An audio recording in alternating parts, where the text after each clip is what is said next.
ایک دن حضرت جبرائیل علیہ السلام ایک پیالہ آب حیات کا حضرت سلیمان علیہ السلام کے نزدیک لائے اور کہا کہ حق تعالیٰ نے آپ کو اختیار دیا ہے کہ آپ یہ جام نوش کریں تو قیامت تک نہ مریں۔ سلیمان علیہ السلام نے جنوں انس و حیوانات سے اس بات کا مشورہ کیا۔ سب نے یک زبان ہو کر کہا مبارک ہے، پیجیے اور حیات ابدی حاصل کیجیے۔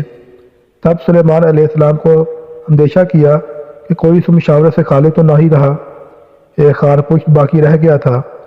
سو خیال میں گورا اسے بھی بلانے کے واسطے گورے کو بھیجا، وہ اس کے ساتھ نہ آیا۔ تب حضرت سلیمان علیہ السلام نے کتے کو بھیجا، خار پشت اس کے ساتھ چلا آیا۔ سلیمان علیہ السلام نے کہا تیرے ساتھ کچھ مشورہ کرنا ہے، لیکن یہ تو بتا کہ گورے سے زیادہ کون سا جانور شریف ہے جو تو اس کے بلانے سے نہ آیا، اور کتا جو سب جانوروں سے خسیس اور نجس و ناپاک ہے اس کے ساتھ چلا آیا، اس کا کیا سبب ہے؟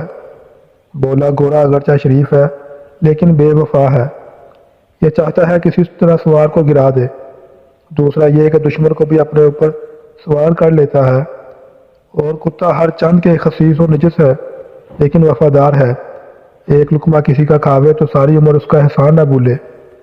تب سلیمان علیہ السلام نے کہا کہ جام حیات کا میرے پاس بھیجا گیا ہے اور اس کے پینے نہ پینے کا اختیار مجھے دیا گیا ہے، سب نے مجھے اس کے پینے کی رائے دی ہے، بھلا تیری اس میں کیا صلاح ہے، پئیں یا رد کروں؟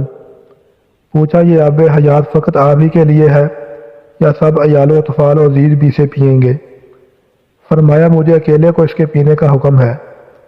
خار پشت بولا تو اس کا پینا مناسب نہیں، کیونکہ ہر ایک عزیز آپ کے روبرو جب مرے گا تو ان کے غم و ماتم سے جام شیریں آپ کو بھی تلخ ہوگی، عزیز دوست جب کوئی نہ رہا تو زندگانی حیف ہے۔